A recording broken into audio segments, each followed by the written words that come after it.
nesu kok dadi deklamasi. Dadi nek bumiku iki arep tok ganggu gawe. Aku ora ikhlas, Dur. Aku ora ikhlas. Nek aku wis muni ora ikhlas, rawe-rawe rantas malang-malang tak putung.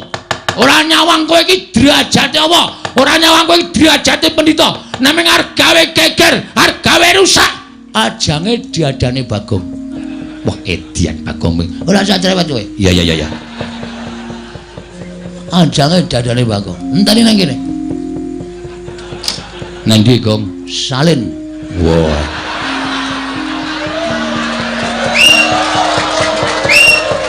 Nek wis aku nganggo kathok training sabukan tampar kawat putih ngene iki. Iki pakaian tak nggo ngajar wong ta. Mulane aku nyandang kaya ngene aku ora wedi sapa-sapa, Dur. Ngejak pirang dina wae. Arep kowe nggo soto Kurawa. Aku ora wedi. Aku ket wingi wis ngesak soto mbako. Ayo ditandheke ya.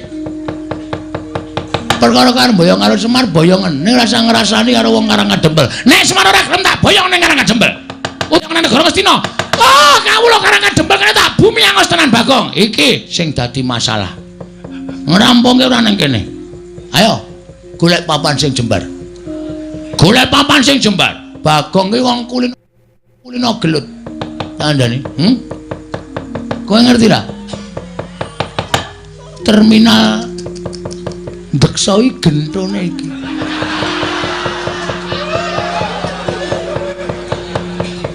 Aku nena wis insap.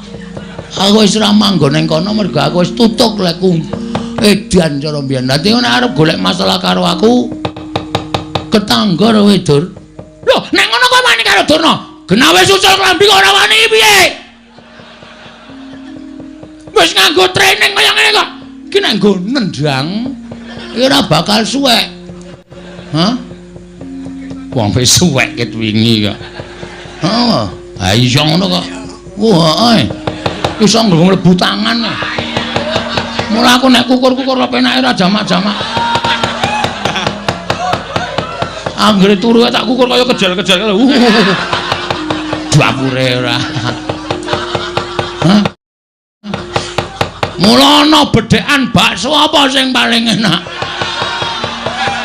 Ya kuwi bakso dikukur esuk-esuk. Tak printeng dasmu lho, Gong, kowe iki omongane ora